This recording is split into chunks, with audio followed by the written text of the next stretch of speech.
ETV YouTube channels లో మీ వ్యాపార ప్రకటనల కోసం ఈ నంబర్కి కాల్ చేయండి. మన కోసం మనతో కొట్లాడే నిజమైన ప్రేమ చూపించే ఒకే ఒక వ్యక్తి అమ్మ.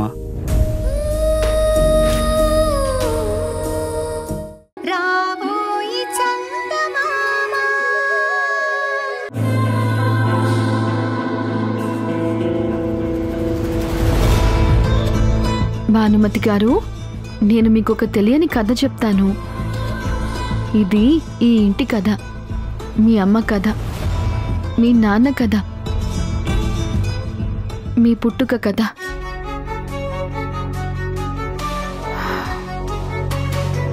నేను నా మేనమావ చెర నుంచి తప్పించుకొని ఈ ఊరికి వచ్చాక నేను అనుకోకుండా మీ నాన్నకి పరిచయం అయ్యాను.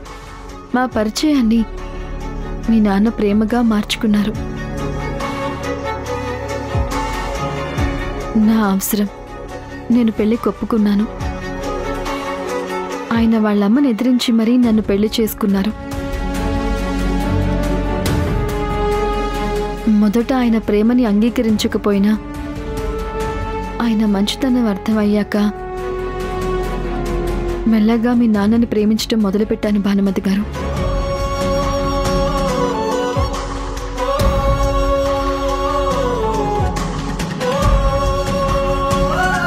మేము ఒకరినొకరం బాగా అర్థం చేసుకుంటున్నాం అనుకునే టైంలో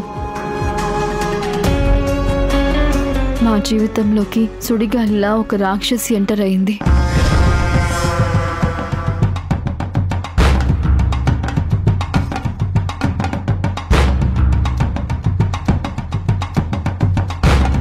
మా ఇద్దరి జీవితాల్ని చిన్న భిన్నం చేసింది.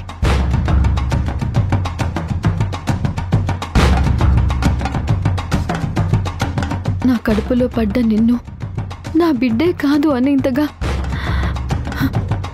మీ నాన్నని మోసం చేసింది. ఆయన మనసు మార్చింది.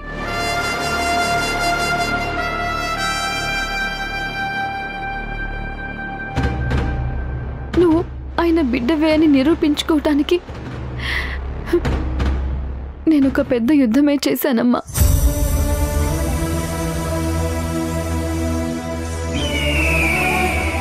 ఆ నిజం నిరూపించుకోవడానికి వెళ్ళిన నేను చావు బ్రతుకుల మధ్య ఉంటే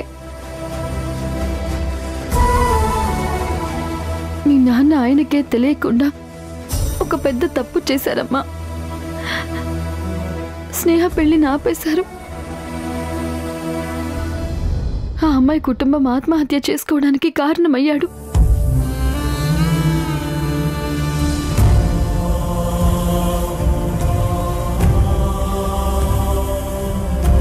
పగతో వచ్చిన స్నేహ నాలాగే ఆయన మంచితనానికి మనసు మార్చుకుంది.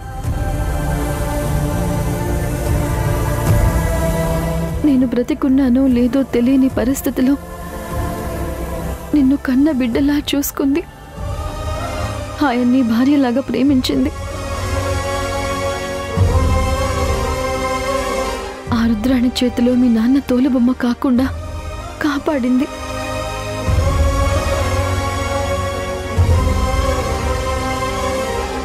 నేను తిరిగి వచ్చేదాకా స్నేహకి అర్థం కాలేదు భానుమతి గారు. స్నేహ కాపాడింది నన్నే అని. అంటే మరోసారి తనకు అన్యాయం జరిగింది. అదే నేను రాకపోయింటే మీ నాన్నని స్నేహ పెళ్లి చేసుకునేదే కదా.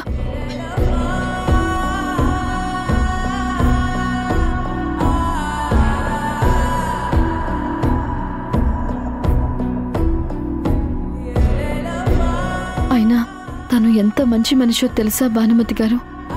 నేను తిరిగి వచ్చాక అప్పటిదాకా తను భరత్ గారి మీద పెంచుకున్న ప్రేమని పక్కన పెట్టేసింది. నన్ను మీ నాన్నని కలపడానికి సిద్ధపడింది. మళ్ళీ త్యాగం.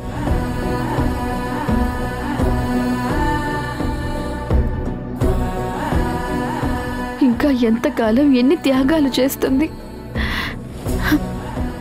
చివరకు మీ నాన్న మీద ఆ రుద్రాన్ని వేసిన అపనిందను తుడిచేయటానికి ఏకంగా ప్రాణం మీదకే తెచ్చుకొని చావంచుల దాకా వెళ్ళొచ్చింది. అంత మంచి మనిషికి మనం చేస్తోంది ఏంటి?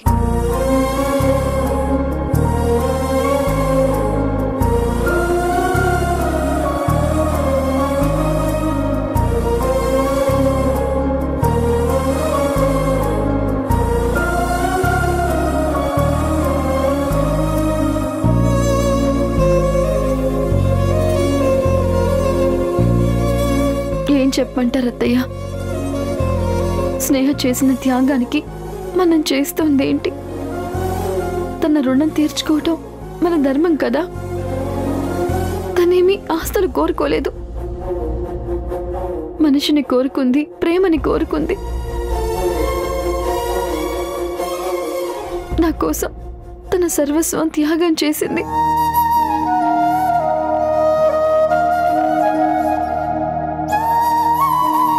మీ అబ్బాయి వల్ల, నా వల్ల, ఆ రుద్రాణి చేసిన దారుణాల వల్ల ఒక ఆడపిల్లకి జరగకూడని అన్యాయం తనకి జరిగింది.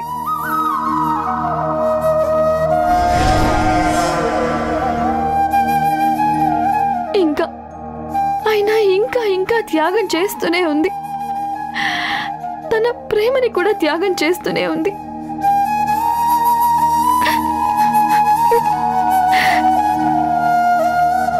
తనకి మనమేం చేయలేమా అత్తయ్య? మీరే చెప్పండి.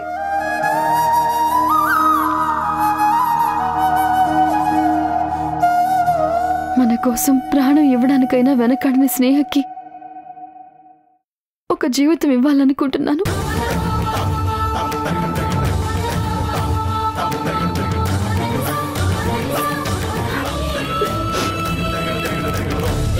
తన ప్రేమని తనకు కానుకగా అందించాలనుకుంటున్నాను అత్తయ్య.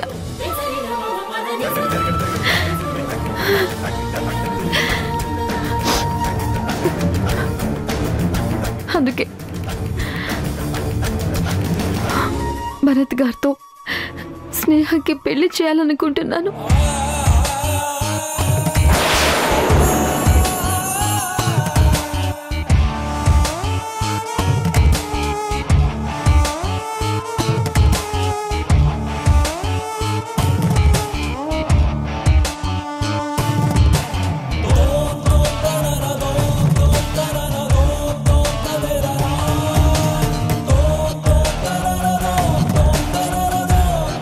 ఇది త్యాగం కాదు, ధర్మం, న్యాయం, మనం చేయగలిగే న్యాయం.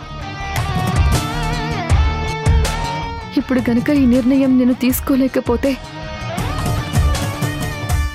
స్నేహకి జరిగే అన్యాయాన్ని ఎవరూ సరిదిద్దలేరు. మనం తప్ప తనకి ఎవరూ లేరు.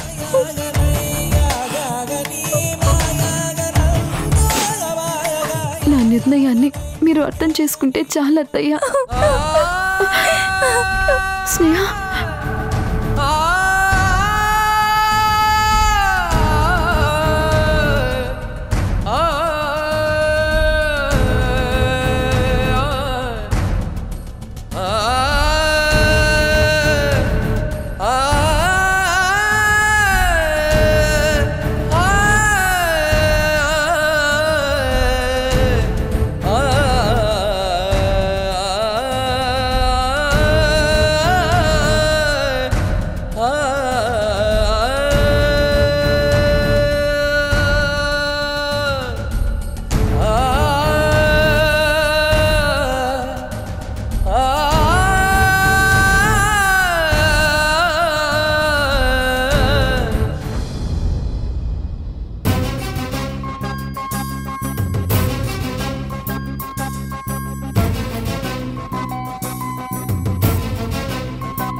అమ్మా, నీతో మాట్లాడాలి.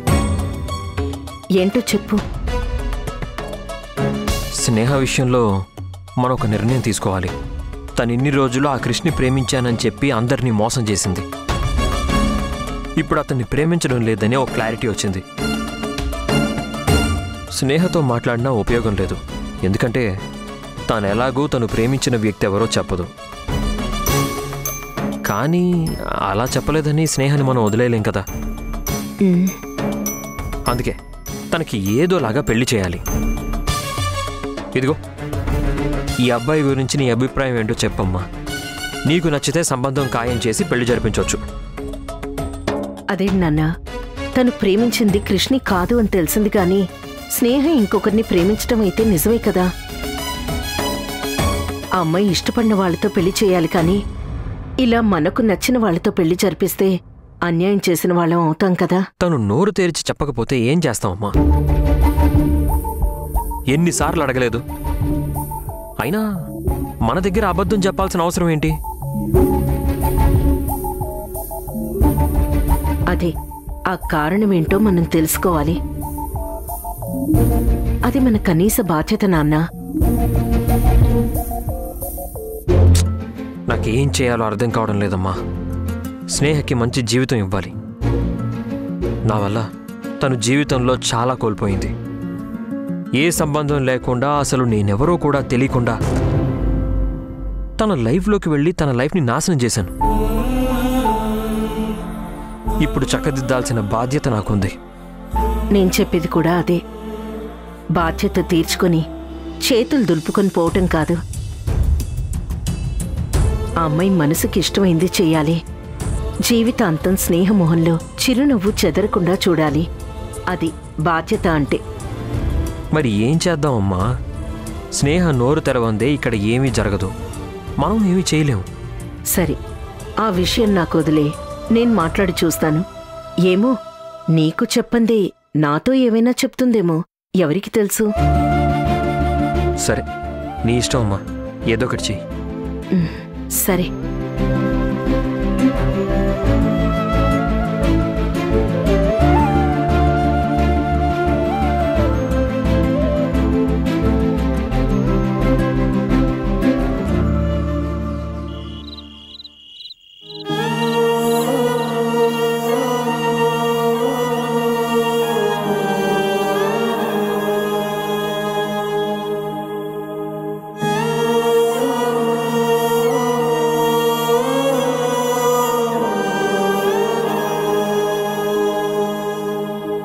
అయ్యో, పిల్లల్ని కనడానికి నీకు అసలు గర్భసంచి ఉంటేనే కదా.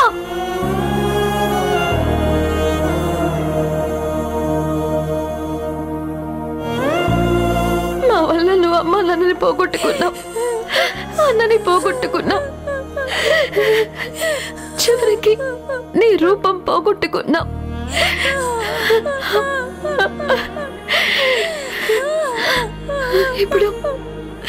ఇప్పుడు ఏకంగా అమ్మతనానికే దూరం అయిపోయావు.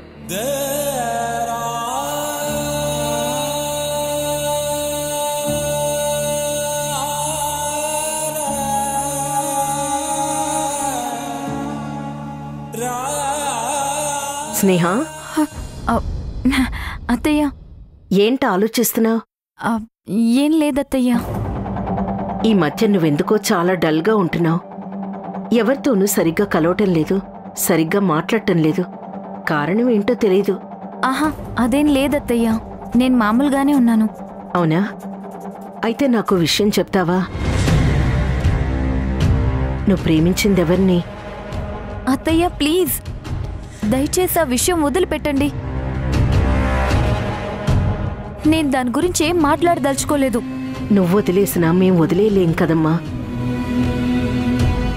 ఎందుకంటే మాకు నీ జీవితం చాలా ముఖ్యం. నువ్వు ఆనందంగా ఉంటేనే కదా మేం ప్రశాంతంగా ఉండగలం. అయినా నేనిప్పుడు సంతోషంగానే ఉన్నాను కదా అత్తయ్య. సంతోషం వేరు, ఆనందం వేరు.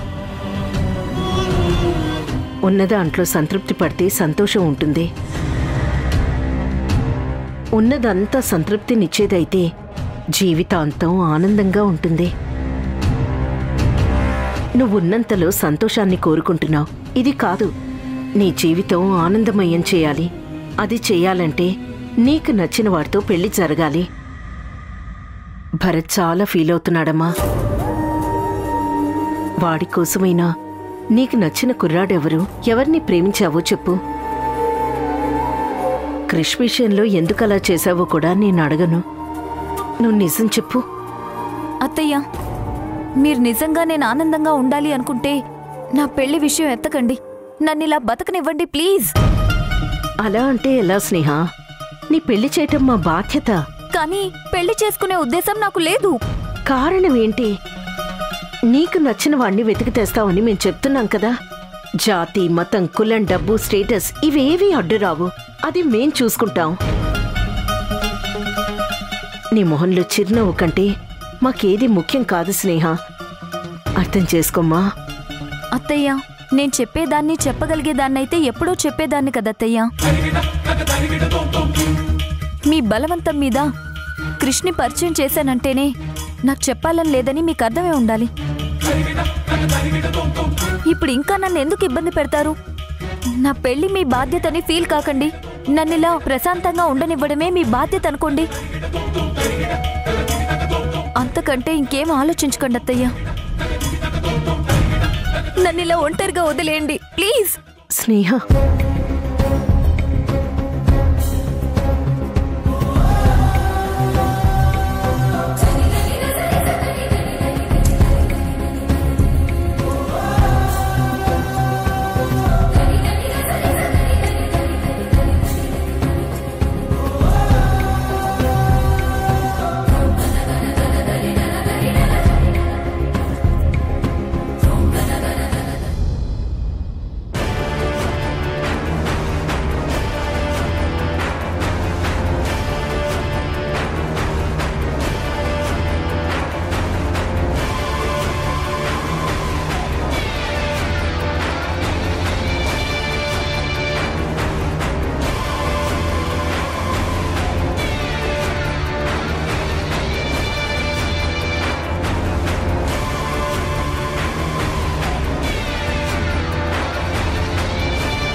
ఏమండి, మీరు ఎక్కడున్నారు? నిర్మల, నేను సేఫ్గానే ఉన్నాను, నువ్వేం కంగారు పడకు. అసలు ఎక్కడున్నారండి మీరు? ఆ రుద్రాని నన్ను దాచేసింది.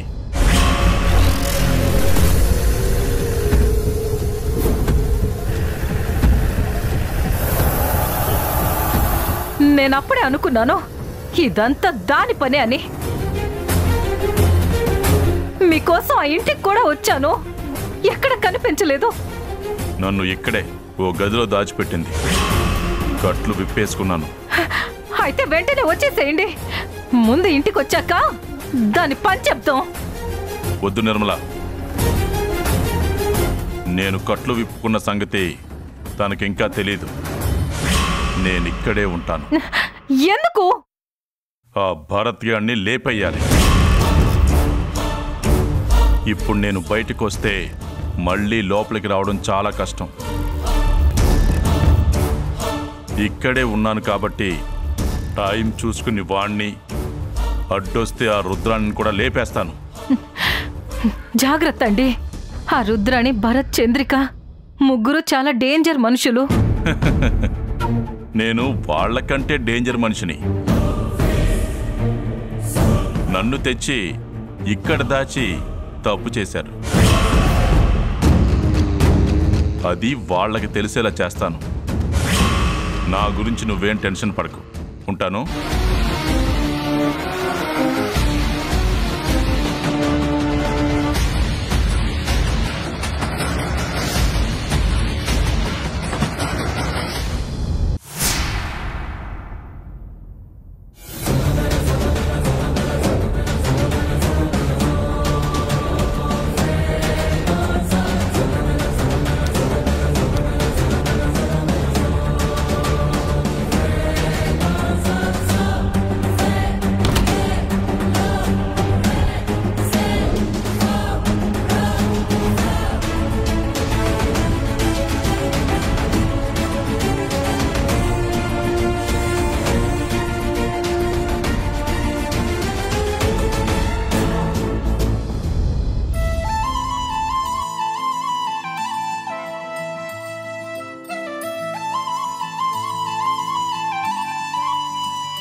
మనసులోన చోటడిగిందే సీతకు మళ్ళీ నీతో అడుగేసి మాటడిగిందే నీకు నువ్వే గుండెలోనే అన్నదంతా విన్నాలే అంతకన్నా ముందుగానే ఎందుకు అవునన్నాలే ఇంక పైన నీకు నాకు ప్రేమ పాఠాలే మాస్టారు మాస్టారు నా మనసును గెలిచారు అచ్చం నీ కలగన్నట్టే నా పక్కన నిలిచారు మాస్టారు మాస్టారు నా మనసును గెలిచారు అచ్చం నీ కలగన్నట్టే నా పక్కన నిలిచారు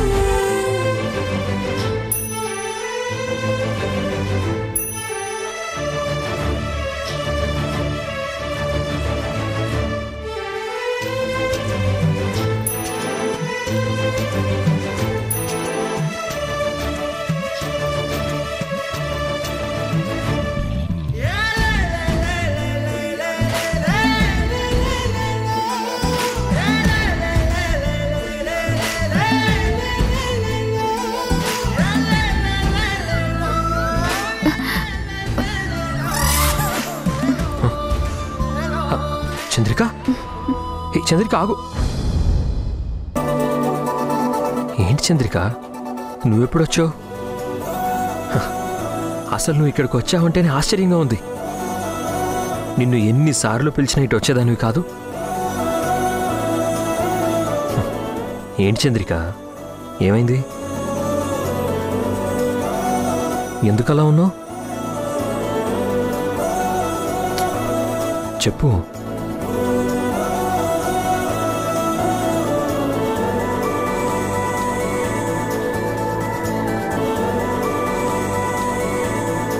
ఎంతకి తెగించావే?